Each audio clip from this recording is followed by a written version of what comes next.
So the first thing that we're gonna do though is we're gonna take a look at these patch notes, right? Like that's the big happening of the week. All 2 lines of it, right? So let's take a look at these patch notes real quick. Patch 1.13 with our latest in-game event, more details tomorrow. So that's that KDA craziness they dropped on us. We're gonna be doing some of that tonight as well. The fact that the KDA cards are actually going to be real cards is like both interesting and scary. Like some of them I'm like, that has potential to be infinitely broken depending on what else is printed alongside it, but we'll see how that goes. First thing, right? The elephant in the room, Lee Sin. So a lot of people wanted this card to get nerfed into oblivion. And I understand why so many people are like, this change is not enough. After 2 months of being able to do nothing against a very frustrating card where you don't have an access to interact with, I get it. But if you look at Lee Sin on the ladder right now, the Lee Sin decks compared to everything else aren't anywhere near as heavily played as they were before the Bastion nerf, before the Hush nerf, right? So that's 2 things to think about there. The other thing is like the Lee Sin deck as it was already getting chewed up by aggro, right? So giving another round, Hush was pretty buffed. You're talking about the previous iterations of Hush, yeah. So the slowing this card down by a round, the idea was we're not going to make this card, we're not going to nerf it into oblivion, but what we are going to say is this deck now has a very real problem, and that problem is that its aggro matchup just got significantly worse, right? That 1 mana makes their aggro matchup way worse, right? And so because of that, you go, okay, well, like if you're building a Lee Sin deck, I have to cheat my deck to be a little bit better against aggro, which makes me marginally worse against everything else. Do I think 5 is enough of a change?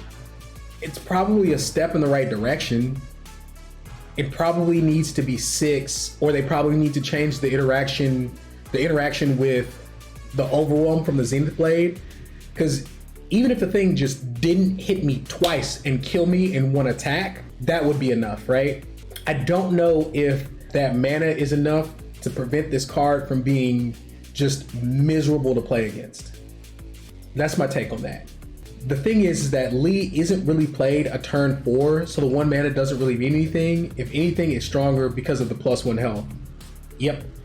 I think that the card, they made Lee Sin worse against aggro, but you didn't fix the issue where Lee Sin was pushing other decks out of the format, right? And Swim talked about this the other day, and I think his assessment was really good. He talked about how you have these gatekeeper decks that kind of prevent you from playing other things. And it's like, okay, well, if I'm playing against aggro, right?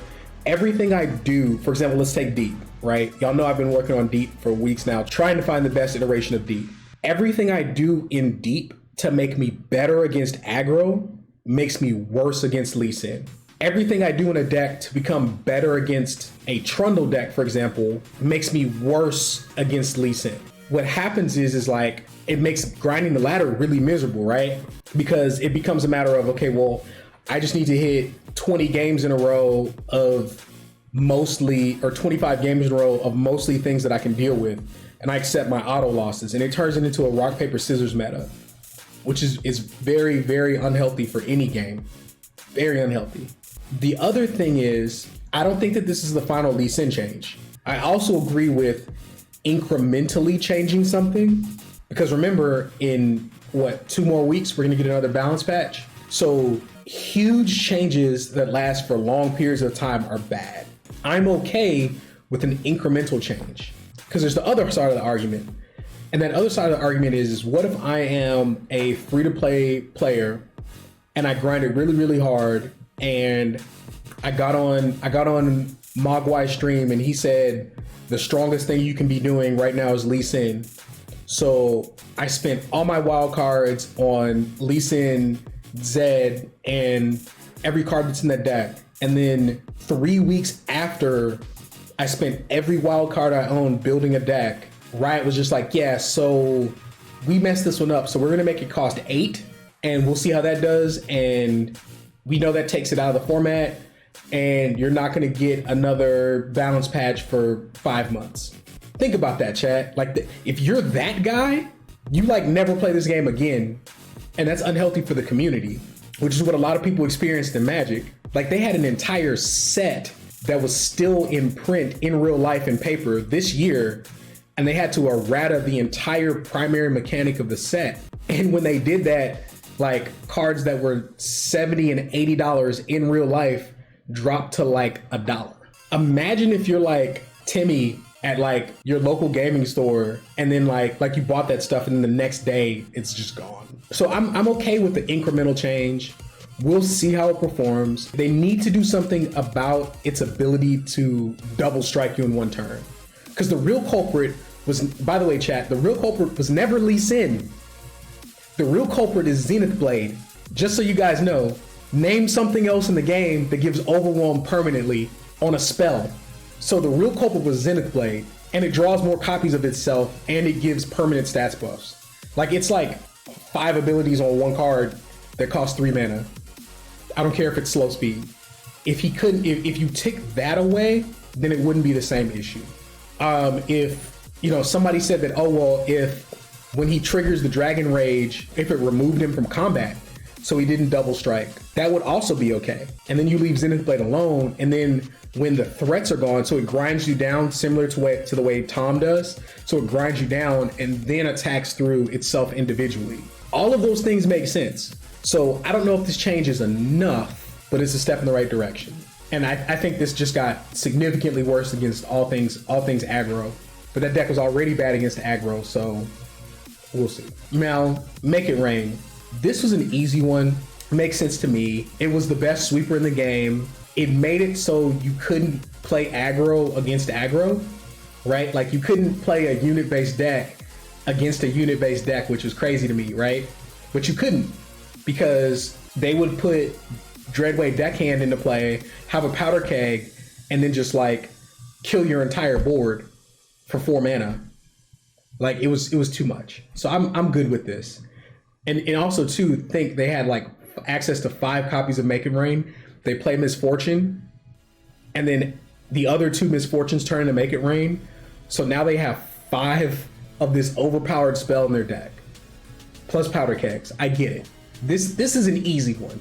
The Lee Sin change, I'm not as sure about. Everything else we don't really care about. I mean, that's that. I think we're gonna see more nerfs to Lee Sin.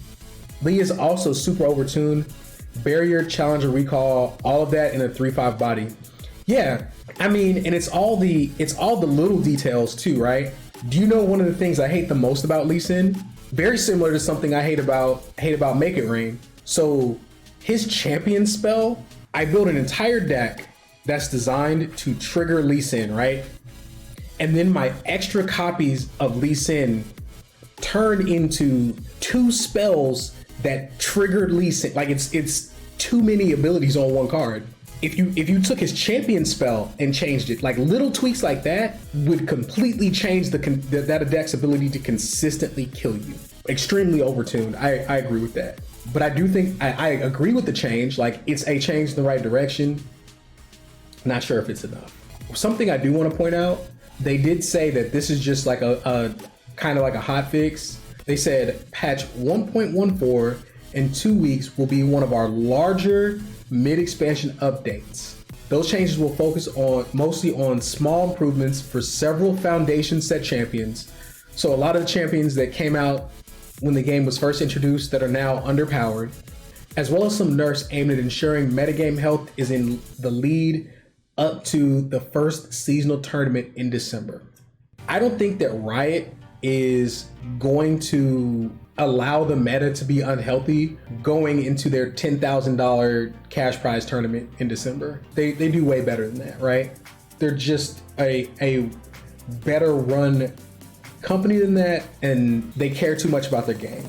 There are a lot of games where I would say, yeah, I fully expect them to be jacked up going into their event. Not Riot. I don't see it. Not in League. I mean, And I haven't really gotten into League yet. League meta is often trash going into Worlds. Oh man, that's a scary thought. I'm gonna take a drink on that. I'm gonna take a sip on that. Breaking my heart. That's tough to hear. Now we've covered that. Let's take a look at these KDA cards. So first of all, can we just talk about the K-pop influence in like this whole set of cards? So these are actually going to be real cards on the 25th, and right now they're in labs. Let's go through these real quick. First, there's Go Hard, right? Drain 1 from a unit, shuffle 2 copies of me into your deck. Once you've cast me 3 times, transform all copies of me everywhere into Pack Your Bags. Deal 5 to all enemies and the enemy nexus. Transform all copies of me back to Go Hard. In terms of impact to the game, this is really interesting. I don't know how good this is gonna be. I feel like it has potential to be broken, but at the same time, you have to do a lot to get this to go off, right? I feel like this and Karma, this kills you with Karma, right? Go get it. Recall an ally to summon an exact ephemeral copy in its place. Reduce its cost to 0 this round. So on 10 mana, I can Riptide Rex twice. Am I reading this correctly? Like at 10 mana, I can Riptide Rex twice. This seems like it wants to break enter the battlefield effects. Interesting. Again, this is just good. It does have a region restriction, right? Like it's in Ionia. This is very interesting for sure. So the first 2 cards both seem to have a ton of potential to be broken if people find the right synergy with them. In and of themselves, like okay, medium minus. Like Go Hard and Karma. So like Karma is looking for 1-cost spells. Spooky Karma is already a deck, right? Karma wants cheap spells. Out of the way, for the rest of the game, allied buffs, except barrier, are permanent, draw 1. I think it's bad. Unless you're able to trigger some type of global buff and this in the same turn. I don't know, it just seems like a lot of work, chat. Give it all. Raise allies' power and health to highest power or health among allies. Grant all allies allied keywords. Interesting. At 8 slow, I don't think it's powerful enough. Feel the rush. Summon 2 different random champions from your hand and deck and raise their stats up to 10/10. Wait. So like Teemo has a 10/10, but I'm not looking for Teemo with this, right? It's in failure, chat. So I just put it in the War Mother shell. I go get my 10/10 Trundle that like Braum, a 10/15 Braum. Just like kill this one. It's probably better than War Mothers in a lot of situations, right? Because it says champions. Chat, how many of you have been playing a game against War Mothers and they brick and they hit, like they cast War Mothers and it's like, congratulations, here's your 0/4 wording stones. And then the next turn it's like, hey, congratulations, here's your ramp dork, or here's your 5/5. And it's like, that's awesome, but you invested 13 mana in that. I don't think War Mothers loses if it's not War Mothers and it's this card, because then you're like, hey, here's my Trundle and Tryndamere, here's my 10/10 Tryndamere, here's my 10/10 Trundle, Pillar. Like, think about how consistent that makes the deck that's already doing these things. The swollest of squirrels. Yes, that does make Swole Squirrel strong. But the thing is like, it says champion. Okay, so I got a 10/10 Overwhelm that when it dies, it replaces itself with a 9/9. That seems, he loses 1/1, but when he dies, he's a 9/9 Fearsome Overwhelm. So he gains Fearsome and he's still a 9/9. If I go get a squirrel and they kill it, it's dead, right? Like I get nothing. But the thing is this says champions. So what are my targets, right? And it's in Freljord. I don't know if it's 4, right? It might be 3 copies, like a 2-1 split, depending on what you're dealing with. Will this go with Howling? No, that's too much mana. Then you're gonna be drawing the mines and you're gonna be drawing this. And a lot of the Howling decks also run ramp. From a deck construction standpoint, like you only have 40 slots, right?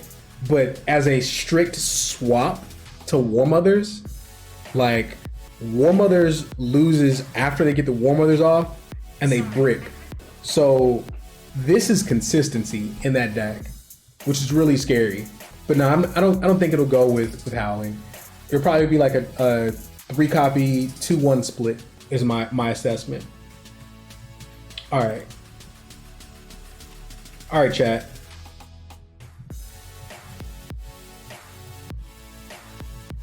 Feel the Rush is the first set of cards you get in the Battle Pass. Okay. I mean, it seems very, I mean, I guess we already have a region.